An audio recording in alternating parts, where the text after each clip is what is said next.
Want to come in? Okay.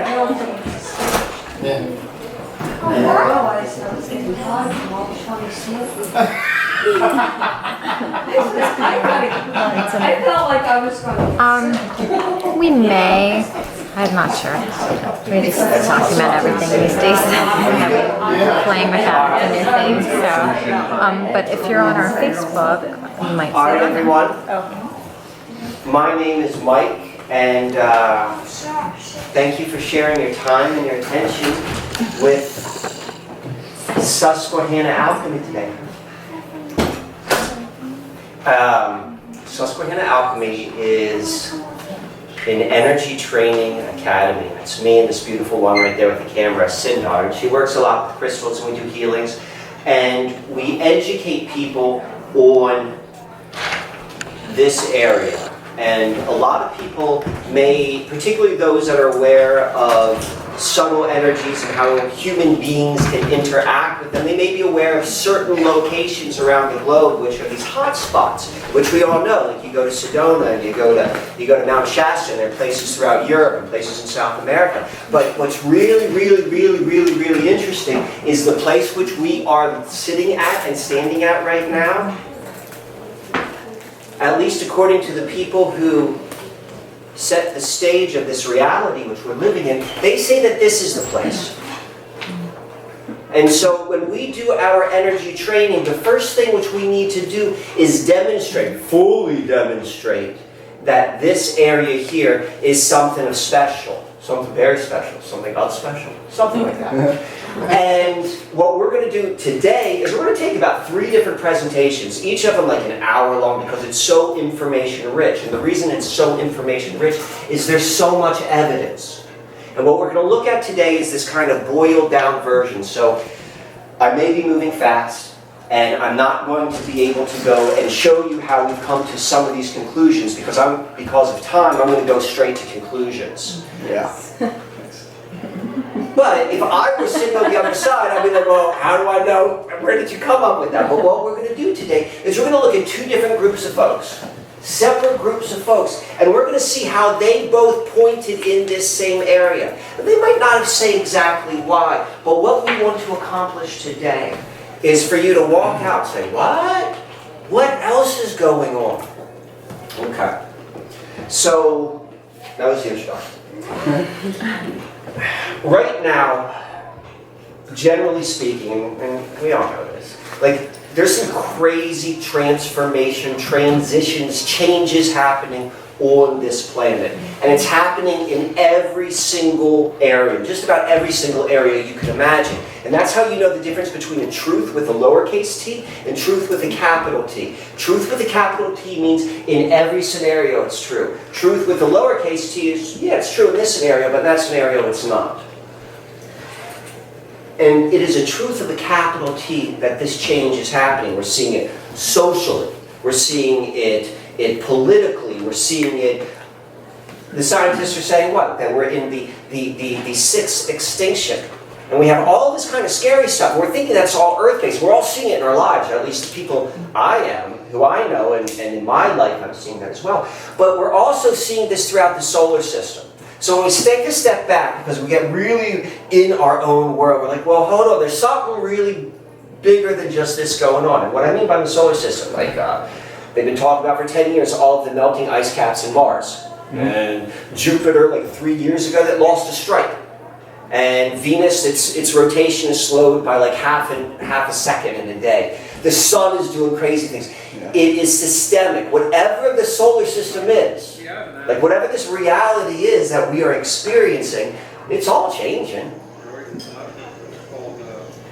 The reason why that's significant is if you look at our culture on this planet right now, and if you look at all of the dominating things, when we look at globalism, we look at technology, we look at mainstream religion, we look at mainstream mysticism, secret societies, all of these, the de facto language of the planet, they are all traced, they can all be traced back to the same group of folks from about 400 years ago. And I'm not necessarily suggesting that this began 400 years ago, but if we could imagine it as a book, then, you know, like sometimes in the middle of the book, it would be like part 2. Like it's bigger than just a change in the chapter. But it's a change, it's not a new book. And I would say like 400 years ago there was like, part 3.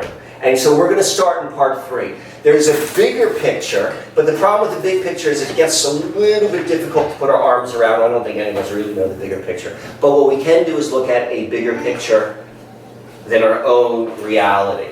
And that's what we're going to talk about.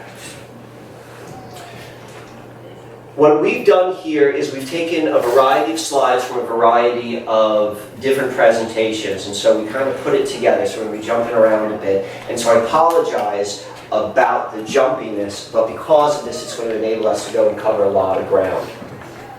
So we're going to switch up a little bit. The group which I was hinting at to begin with as it relates to the influencers of this modern culture is known, and maybe some of you are familiar with this name. They were known as the Rosicrucians. And I'm speaking in the Rosicrucians are a slippery bunch. If it's new to you, it's going to be hard to explain, but the ones I'm talking about are individuals from the late 1500s to the early 1600s, and these are the guys who are a who's who of culture, of science, of aristocraticness, of aristocracy. Maybe not necessarily the Rosicrucian organizations that we see today, because there are many of them. There are hundreds of them. They all claim to be the original Rosicrucians. And the more you study the Rosicrucianism, the more you realize that it's a slippery bunch. All of their stories contradict. It was done that way purposefully. It's those people who we're going to be talking about. And we're going to start with this gentleman right here. Francis Bacon. And Francis Bacon, if you're not familiar with Francis Bacon as a historical figure, he was King James's right-hand man. And his hand, or at least his mythology, his history, has him touching all of these things, being the final editor of the King James Bible. He and his group of good pens were the purveyors that brought Middle English to modern English, our de facto language. He oversaw, and we're going to get into this a little bit more, the establishment of the colonization of the New World. He started modern Freemasonry. He was the head of the Rosicrucians. He's rumored to be, and there's a very strong evidence to suggest the true author of the Shakespearean plays. So it's this guy. I'm going to pause it for one moment before I tell you why this guy matters. This guy, he wrote in his books. He wrote in his books, and he was a very prolific author. He wrote in his books his philosophy, and he laid it out there like what he's doing. And what he said was, he practices an approach which he called hide and seek.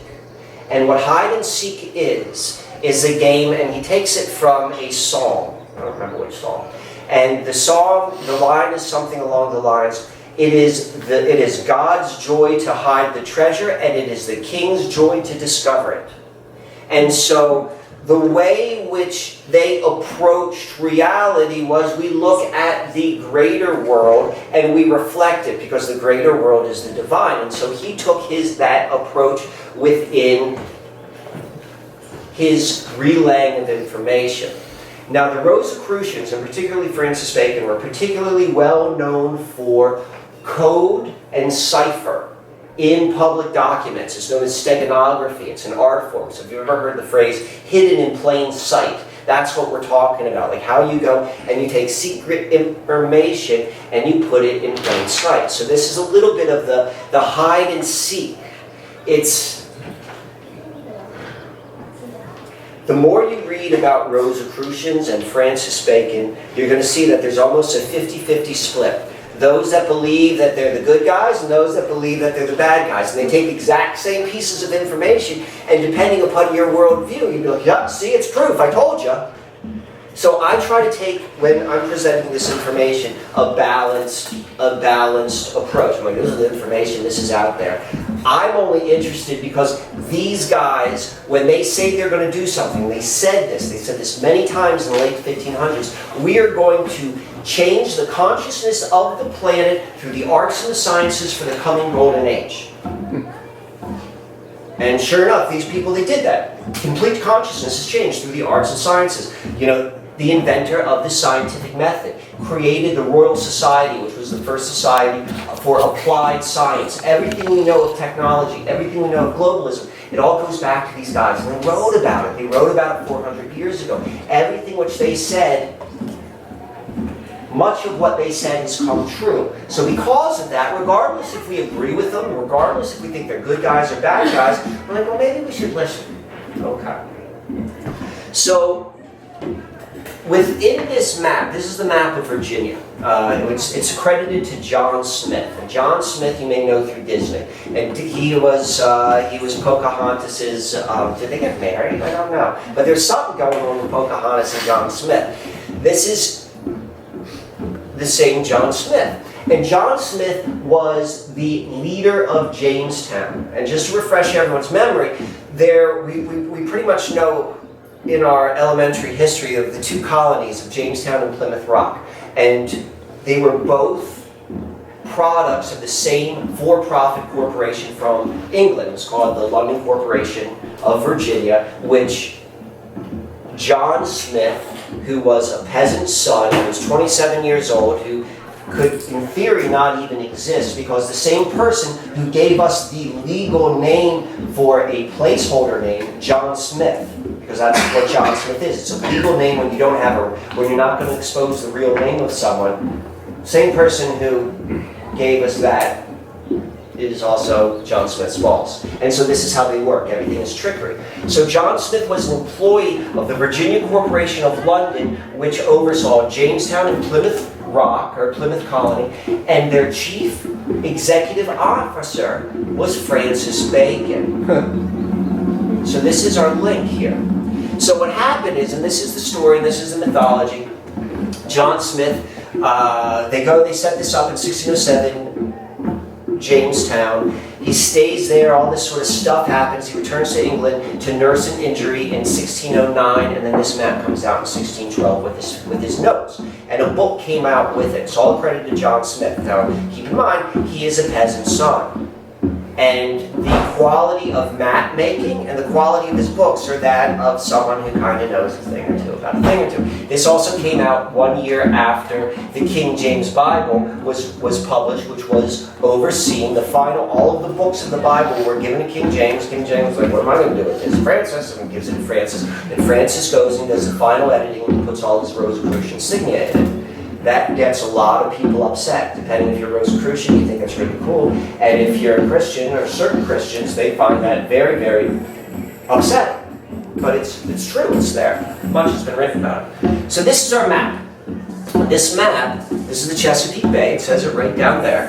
And north, I got one of these, what am I calling it? North is right here, and this little thing is the Susquehanna River.